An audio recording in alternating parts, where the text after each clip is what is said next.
जय माता दी। राधे राधे। आइए सुनते हैं आज एकादशी पर ग्यारस माता की कथा। एक बार एक राज्य में एक राजा रहा करता था। राजा बहुत ही बुद्धिमान और बलशाली था। राजा सदैव अपनी प्रजा का बहुत अच्छे से ध्यान रखता था। प्रजा भी अपने राजा को बहुत पसंद करती थी। राजा की दो बेटियां थी। राजा अपनी दोनों बेटियों से बहुत प्रेम करता था।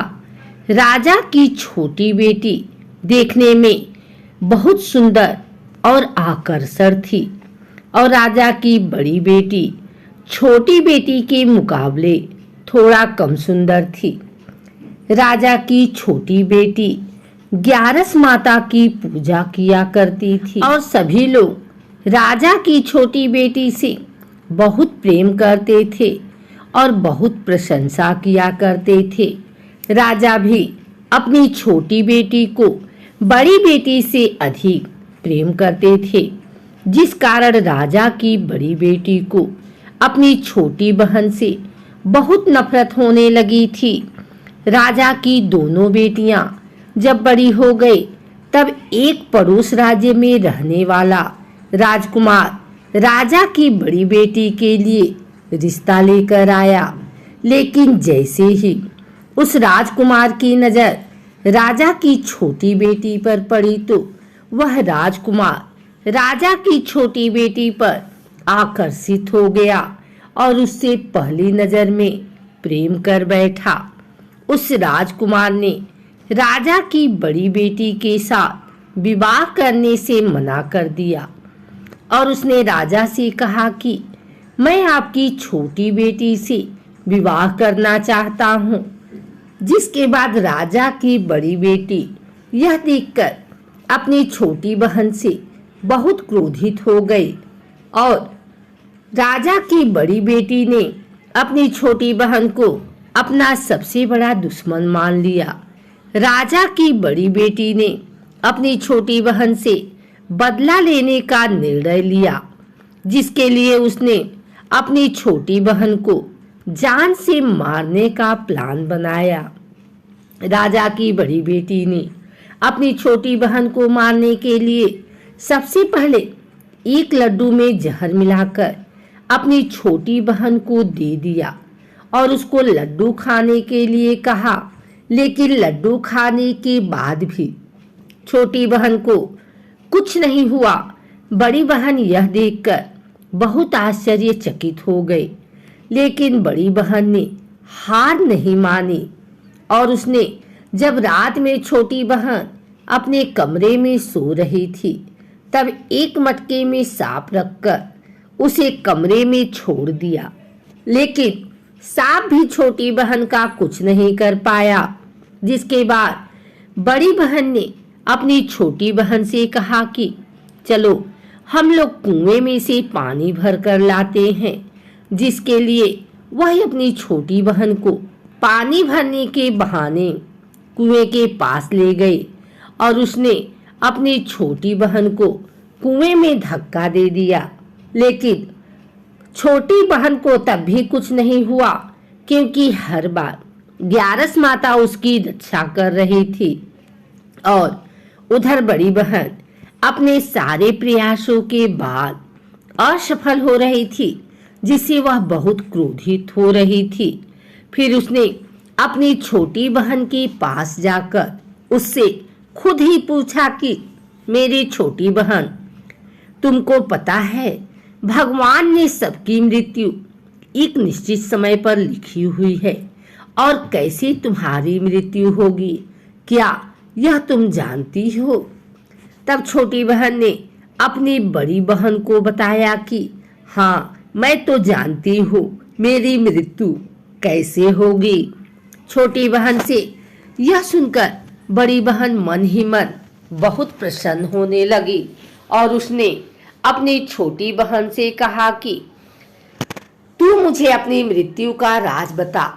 छोटी बहन ने अपनी बड़ी बहन से कहा कि मेरी मृत्यु तो एक तोते में है, जो तोते के गले में एक हार है उससे मेरी मृत्यु होगी।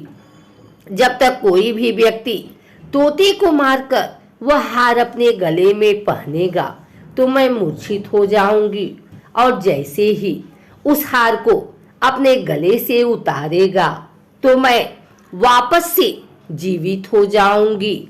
अपनी छोटी बहन की मृत्यु का राज जानकर बड़ी बहन बहुत ही खुश हो गई और उसने अपनी छोटी बहन को मारने के लिए उसके पालतू तोते को ढूंढना शुरू कर दिया। और छोटी बहन को इस बात का आभास हो गया था कि कोई उसकी जान लेना चाहता है, जिसके लिए वह अपने पिताजी के पास गई और उसने अपने पिताजी से कहा कि पिताजी, मेरी मृत्यु के बाद आप मुझे जलाइएगा मत, बल्कि आप मुझे अपनी पुरानी वाली हवेली में एक पलंग पे लिटाकर छोड़ दीजिएगा। अपनी छोटी लड़की की यह बात सुनकर राजा बहुत आश्चर्यचकित हो गए। राजा ने अपनी छोटी बेटी से पूछा, बेटी, तुम ये क्या कह रही हो? तब राजा की छोटी बेटी ने बताया, पिताजी, समय किसी के लिए नहीं रुका है, कब क्या हो जा किसी को कुछ पता नहीं है। और फिर राजा ने अपनी छोटी बेटी से कहा कि तुम ऐसी बातें क्यों कर रही हो? 2-3 दिन में तो तुम्हारा विवाह है।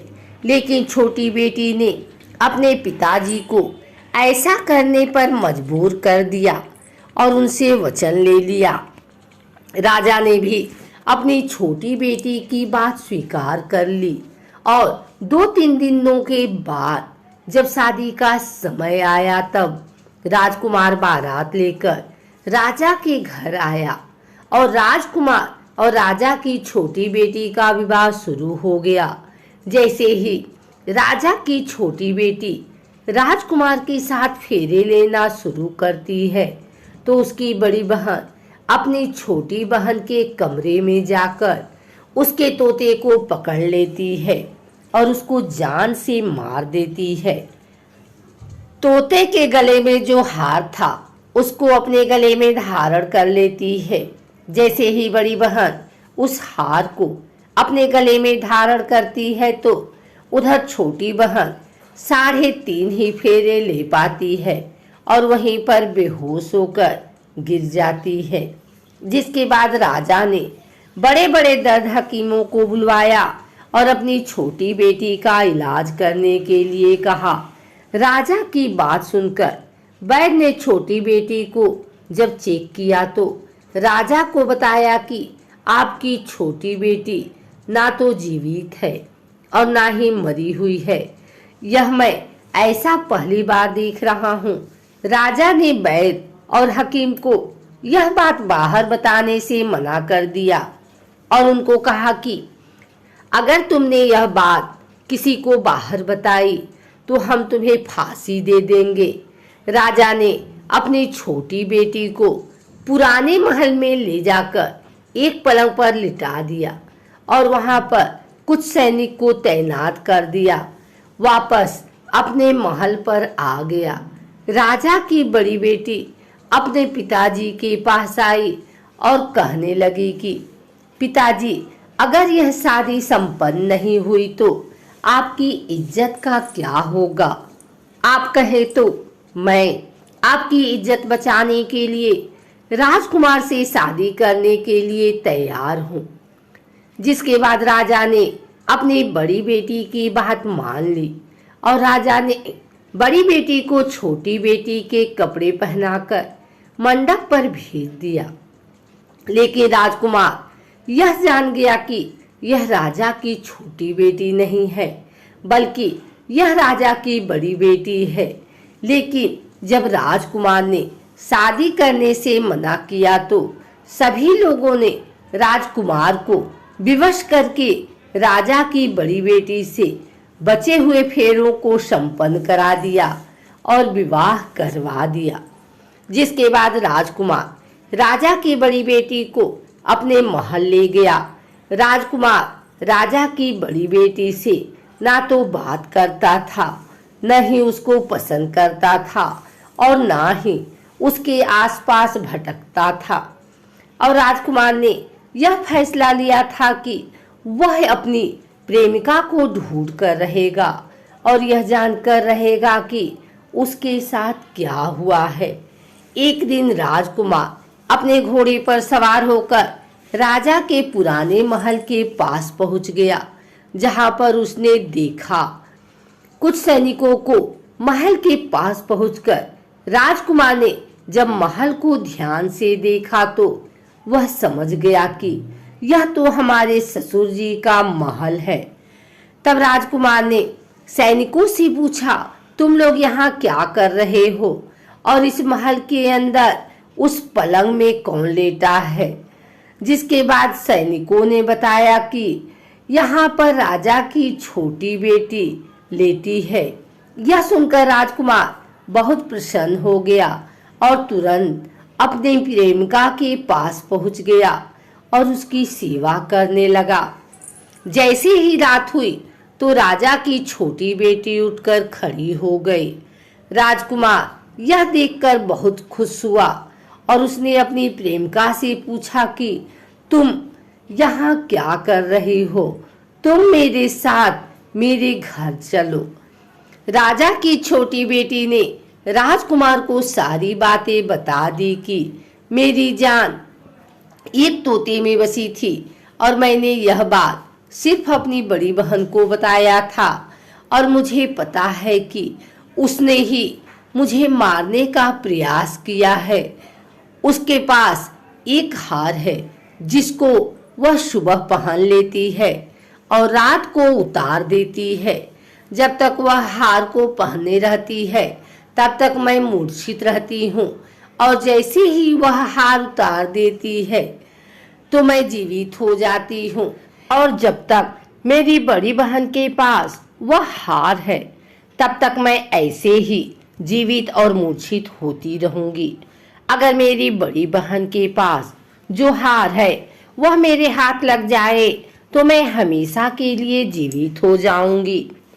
राजकुमार यह बात सुनकर राजा की छोटी बेटी के पास रहने का निर्णय ले लिया और उसने अपने बचे हुए सारे फेरे उस पलंग पर लेटी राजकुमारी की साथ कर लिए और अपना विवाह पूर्ण कर लिया और वहीं पर ही रहने लगा। देखते ही देखते कुछ समय में राजा की छोटी बेटी और राजकुमार की पत्नी पेट से हो गई। एक दिन राजकुमार को किसी काम से बाहर जाना पड़ा। तब छोटी बहन के पेट में बहुत तेज से दर्द होने लगा, जिसके बाद उसने 11 माता का आवाहन किया। जिसके बाद वहां पर 11 माता प्रकट हुई और उन्होंने अपने भक्तों के दर्द को दूर किया और एक पुत्र की प्राप्ति हुई। और वहीं पर अचानक से राजकुमार भी आ गया। राजकुमार ने 11 माता को देखा तो वह आश्चर्यचकित हो गया और उसने तुरंत माता को प्रणाम किया। और 11 माता ने राजकुमार से कहा कि जब तुम्हारा पुत्र 5 वर्ष का हो जाए तो तुम अपनी पत्नी का हार लाकर इसके गले में डाल देना। और देखते ही देखते राजकुमार और राजा की छोटी बेटी का पुत्र 5 वर्ष का हो गया। राजकुमार अपने बेटे से कहता है कि बेटा, मैं कुछ काम से बाहर जा रहा हूँ, तुम अपनी माता का ध्यान रखना। और वहां से चला गया। राजा को बाहर निकलता देख बड़ी बहन के सैनिक देख लेते हैं और बड़ी बहन को जाकर सारी बातें बता देते हैं।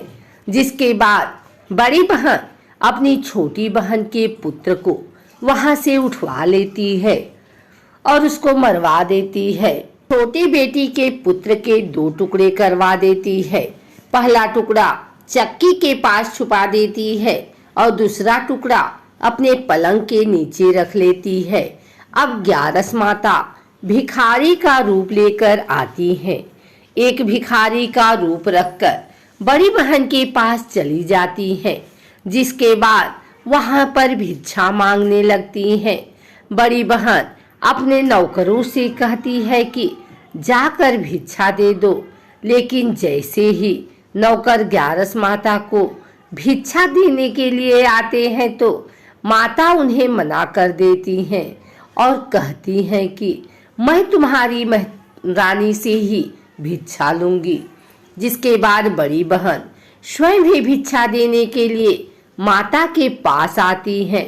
तब माता एक बिल्ली का रूप लेकर उसके कमरे में चली जाती हैं और वहां पर छोटी बेटी के पुत्र के 2 टुकड़े को आपस में जोड़ देती हैं और उसे जीवित कर देती हैं। उसे वहां से ले जाती हैं। राजकुमार अपने बेटे को लेकर अपनी पत्नी के पास आता है और उससे कहता है कि तुम इसका ध्यान रखना। अगर तुम इस बच्चे का अच्छे से ध्यान रखोगी तो मैं तुमसे बात करूंगा। एक दिन राजकुमार अपने बच्चे से कहता है कि तुम माँ से उनके गले का हार मांग लो। जिसके बाद राजकुमार का लड़का अपनी माँ के पास जाता है और कहता है कि माँ, मुझे तुम्हारा हार चाहिए, तुमने गले में पहन रखा है। यह सुनकर पहले तो बड़ी बहन बहुत क्रोधित होती है, पर उसको यह याद आता है कि राजकुमार ने कहा था कि अगर मैं इस बच्चे का ध्यान अच्छे से रखूंगी तो वह मुझसे बात करेंगे। जिसके कारण वह बच्चे को रख लेती है और तुरंत हार लाकर अपने पिताजी को दे देता है। और तभी राजकुमार अपने बेटे को लेकर वहां से जाने लगता है और अपनी पत्नी से कहता है कि तुम हमारे लिए खाना बनाकर रखना, मैं शाम को आकर तुम्हारे साथ खाऊंगा। और वह अपने बेटे को लेकर वहां से चला जाता है। जिसके बाद वह राजा के पास जाता है और उनको सारी बातें बता देता है। राजा अपनी बड़ी बेटी की यह करतूत सुनकर बहुत क्रोधित होते हैं और अपनी परवरिश पर ही दोष देने लगते हैं और राजकुमार को अपनी छोटी बेटी के साथ रहने के लिए आदेश देते हैं। उम्मीद करती हूँ आपको यह वीडियो अच्छी लगी हो। अगर यह वीडियो अच्छी लगी है तो इसे लाइक करें, कमेंट करें, शेयर करें। हमारे चैनल को सब्सक्राइब करके बेल नोटिफिकेशन ऑल पर सेट कर लें ताकि आगे आने वाली वीडियो सबसे पहले आप तक पहुंच सके। धन्यवाद।